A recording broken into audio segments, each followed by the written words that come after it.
a detenerte? ¿La muerte, la edad o la idea? ¿Quién va a detenerte? ¿Quién va a detenerte? ¿La muerte, la edad o la idea? ¿Quién soy? Yo me llamo Soledad, trabajo en una librería y trabajo en el programa Andrés, que es un espacio de salud mental y derechos humanos. Soy madre, entre otro montón de cosas que soy.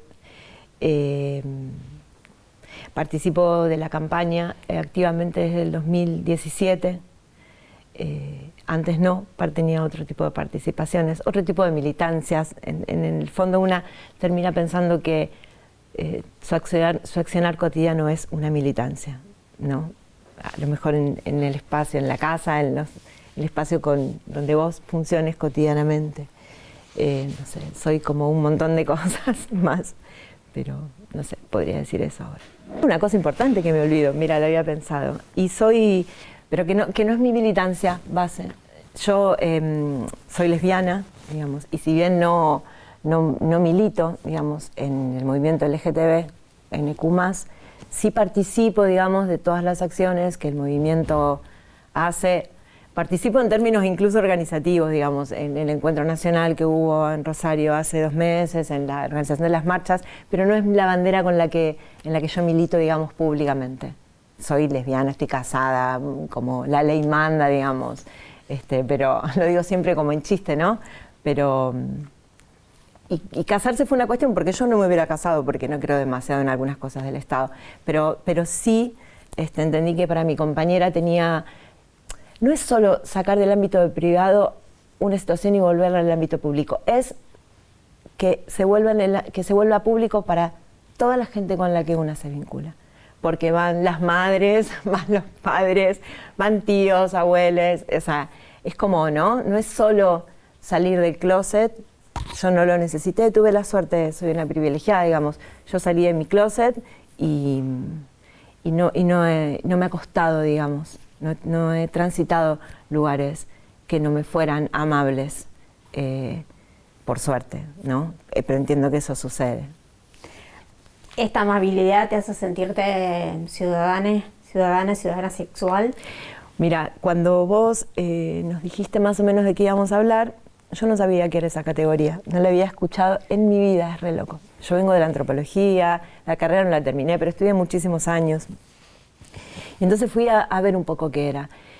Y entonces tuve así como un debate conmigo misma, ¿no? Porque pienso, es una categoría muy interesante porque lo que te permite ver es cómo la ciudadanía que establece para quienes la ejercen determinados derechos, no todos tenemos los mismos derechos.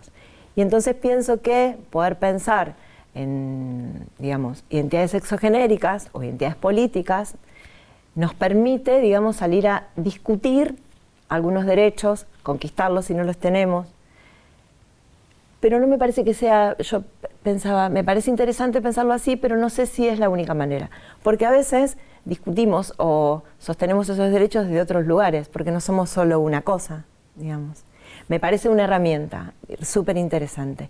Sí me parece que permite, digamos, lo ideal que sería que todas las personas vivan en una ciudad que sea y accedan a todos los derechos. Como eso no sucede, bueno, empezamos a encontrar por qué no podemos acceder a determinados derechos y esa es una manera de individualizar el no acceso, digamos, por ser mujeres, por ser parte del colectivo, pero también podríamos pensar por ser migrantes, por ser pobres, por ser extranjeros, digamos, como hay muchas maneras diferentes que se cruzan y se interrelacionan para poder pensar el acceso, o discutir o disputar el acceso, digamos. Para mí es una herramienta súper interesante. ¿Y alguna vez te sucedió esto de no poder acceder por tu condición, por distintas situaciones, por tu militancia, a algún derecho? Creería que no. Así si lo pienso, pero porque también me parece que con todo lo que me falta en algún lugar soy hegemónica. ¿En qué sentido? Soy blanca, soy clase media, accedí a la universidad, la gente que me mira por la calle y como tengo una hija, olvídate que la gente piense que soy lesbiana, por ejemplo. O yo, cómo yo llego a, digamos, cómo yo llevo a la campaña, más allá de eso, desde cuándo yo creo que la gente tiene derecho a decidir sobre su propio cuerpo. Desde que yo me quedo embarazada y un médico me pregunta, ¿qué querés? Con casi 4 meses de embarazo. Y yo, que venía de una escuela católica, de una formación, yo dije, no, ¿cómo que querés? ¿Viste? Ya venía del video. Sí, me dijo, porque hay una ley y vos podés decidir. Esto que me pasó a mí, le tiene que pasar a todo el mundo. Después decidimos. Yo decidí maternar, pero tuve la opción de decidir otra cosa. Si pienso después en términos de mi sexualidad, nunca estuve en una instancia en que algo se me negara por eso. Entonces, digo, soy una privilegiada, lo pienso desde ahí, ¿no? Pero también porque por mi pertenencia, por mi crianza, no dejo de registrar, digamos, mis privilegios en relación a quién soy, dónde nací, cómo es mi familia, digamos, con lo que, no digo que haya sido maravillosamente fácil para mi familia, claro que no lo fue, pero bueno, cuando uno cría libertades, después cuando las libertades te las devuelven, digo, mi mamá siempre decía una cosa muy graciosa, que era que su papá decía que cada uno hacía de su culo un colectivo y subía a la gente que quería. Cuando a mi madre yo le digo, no solo que estaba embarazada, era lesbiana, después estaba embarazada, como era un montón, y yo le devuelvo a mi mamá su discurso. Esto, ¿no? Agradezco, digamos, soy también lo que soy por esas libertades en las que me crié, que sé que no son para todos. Lo tengo claro también. Y por eso es que yo me sumo a la campaña, digamos, porque no sabía que no eran para todos, por ejemplo. ¿Cómo observás que contribuyó la campaña en este tiempo en el que vos estás participando en esto, en la construcción o en la conquista de derechos para las personas cis y para las no heterosexuales? ¿Cómo lo ves?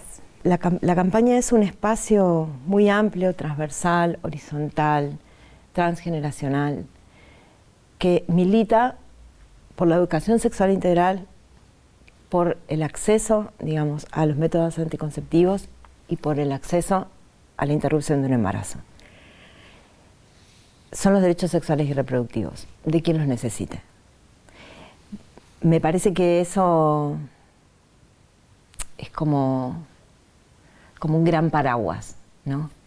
¿Qué pasó en el 2015 con nuevos actores que salen a la palestra y que se encuentran con la campaña? Digo, ¿qué pasa en el 2015 cuando hay un nuevo escenario en términos de gestión nacional?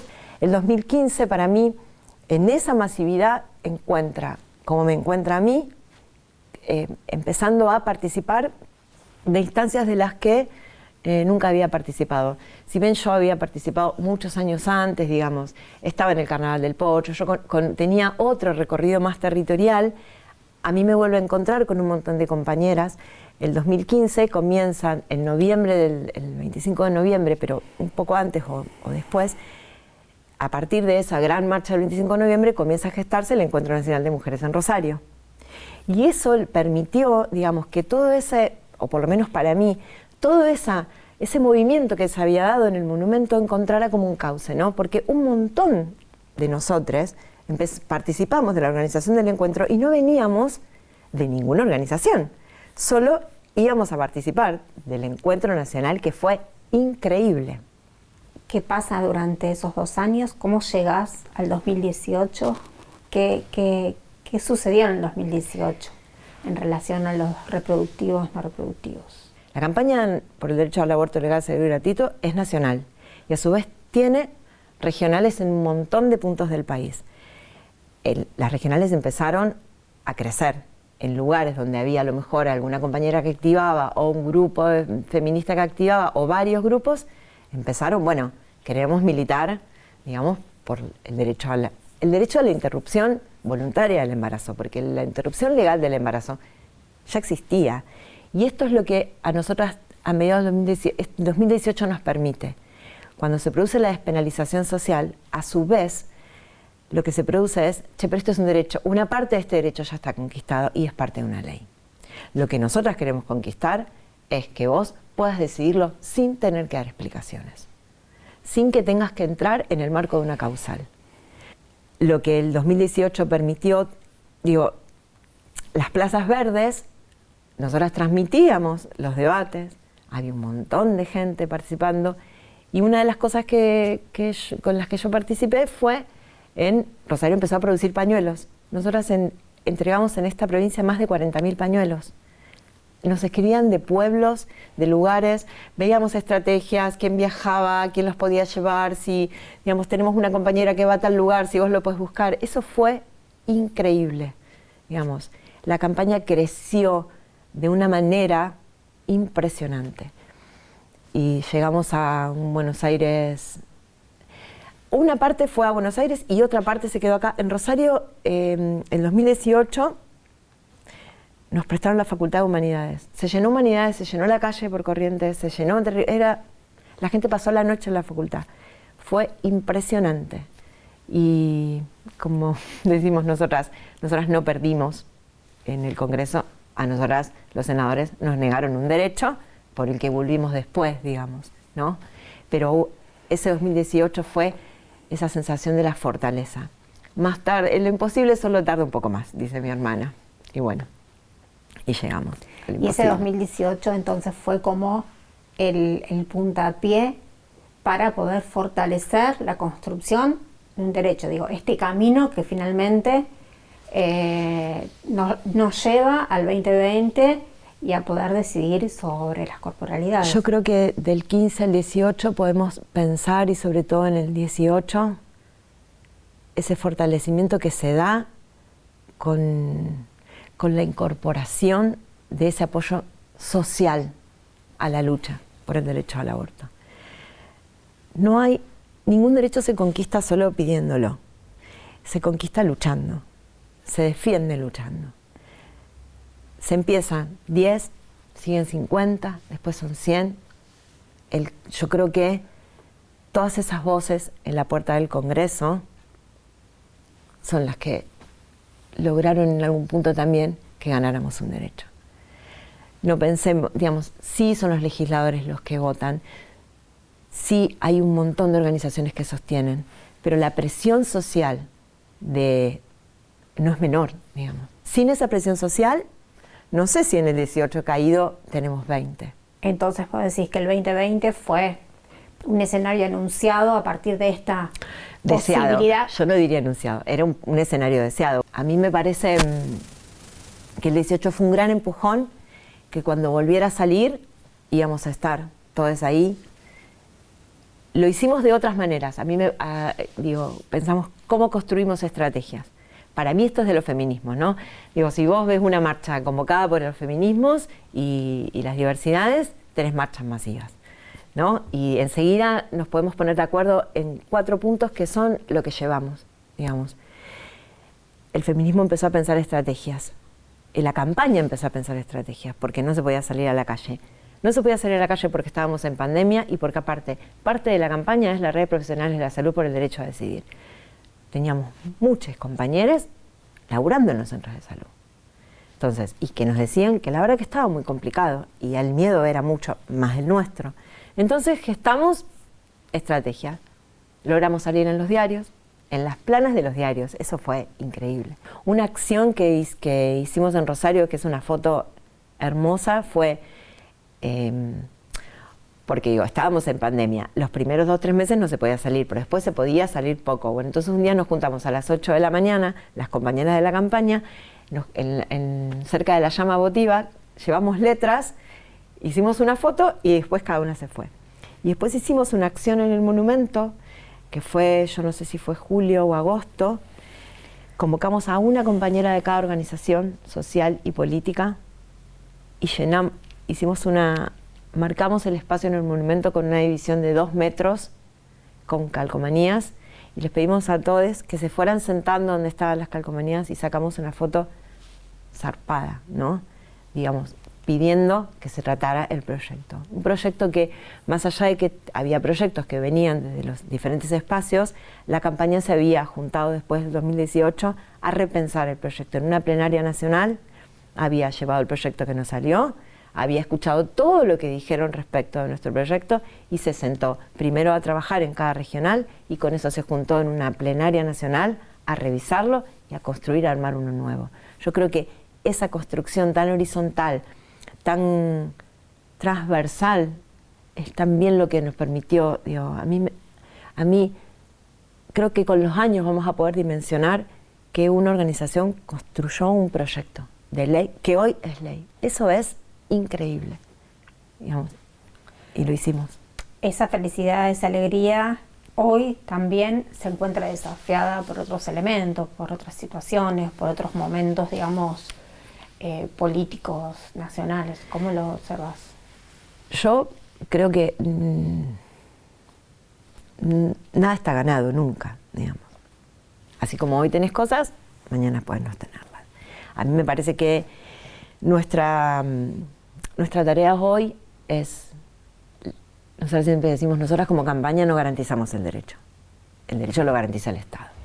Nosotras de alguna manera estamos ahí como terciaridad para ver que eso suceda, para avisar cuando eso no suceda, para hacer todas las campañas que sean necesarias, sin, digamos, y por más que viviéramos en otro mundo, que no es el caso, con todos los derechos conquistados, derecho que no se conoce, derecho que no se ejerce. Entonces, por un lado es comunicar que el derecho existe, el aborto es legal, porque también con toda esta información que circula de que se presentó un proyecto, un decreto para derogar, y hay gente que cree que el aborto sigue siendo legal en términos de la interrupción voluntaria del embarazo o la interrupción legal por causales del embarazo, es estar ahí tratando de, digamos, tratando de ver a dónde hace falta poner, digamos, qué herramientas generar, qué campañas hacer. Nuestro lugar es ese, digamos, ir a pelear por aquello que no está garantizado, ir a preguntar, el Estado tiene que garantizar y nuestro lugar de alguna manera tiene que ver con estar ahí agendando lo que el Estado no puede garantizar. Y lo que agendamos es lo que nosotras vemos, lo que sucede en los territorios, lo que los compañeros de los equipos de salud nos van diciendo.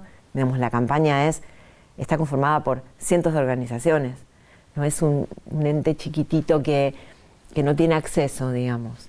Entonces, bueno, nosotras nos nutrimos del territorio y desde ese lugar, como actoras sociales, vamos a exigir aquello que hoy es ley y tiene que garantizarse desde el Estado. Y el Estado, va a sonar horrible, verá cómo, digamos. Nosotras podemos, no es desde un lugar de, bueno, me dijiste que lo tenía que tener y lo tengo que tener. Bueno, si esto no se puede de esta manera, ¿de qué manera se puede? Y ese de qué manera se puede necesita un asidero de construcción social, porque la gente tiene derecho a decidir.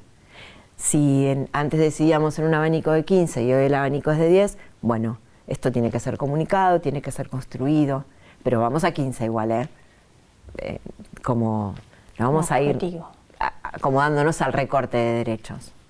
Vamos a tratar de buscar las metas con las mayores expectativas posibles. Absolutamente.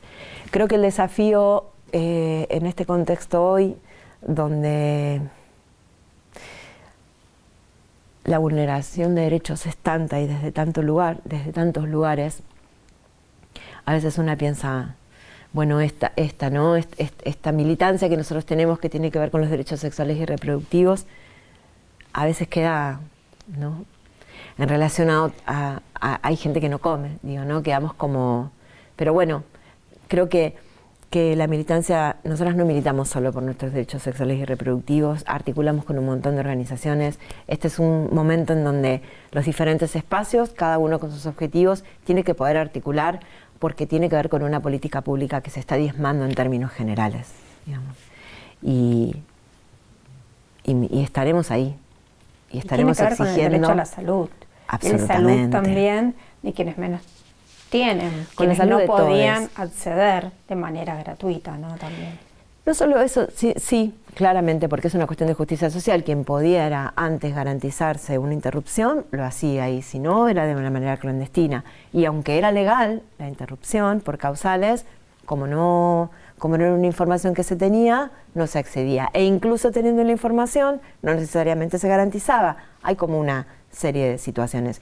Y de hecho, hoy mismo, con una ley y con la información, es una pelea con algunas obras sociales, es alguna pelea en los territorios. No estamos, digamos, no es que derecho conquistado en un lugar, derecho que no se mueve. Digo, Santa Fe misma ha ido cambiando en relación al sur y al norte, donde, digamos, no estamos en el mismo mapa. En algún momento el sur garantizaba cosas que el norte no, hoy el norte garantiza cosas que el sur no, porque se va moviendo por un montón de razones, y es nuestro rol, digamos, como campaña, estar ahí, pudiendo ver esto, pudiendo hablar de esto y pudiendo también pensando, ¿no? Bueno, ¿qué hacemos con esto nosotras? ¿Cómo podemos con esto nosotras? Bueno, te agradezco un montón.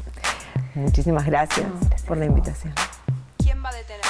¿La muerte, la edad o la idea? ¿Quién va a detenerte?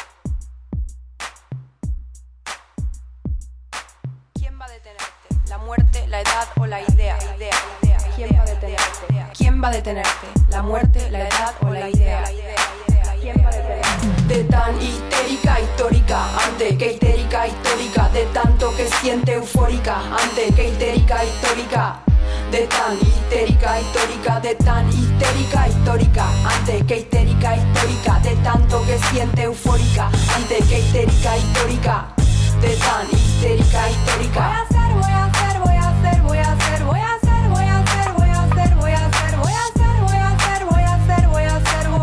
Voy a ser presidenta.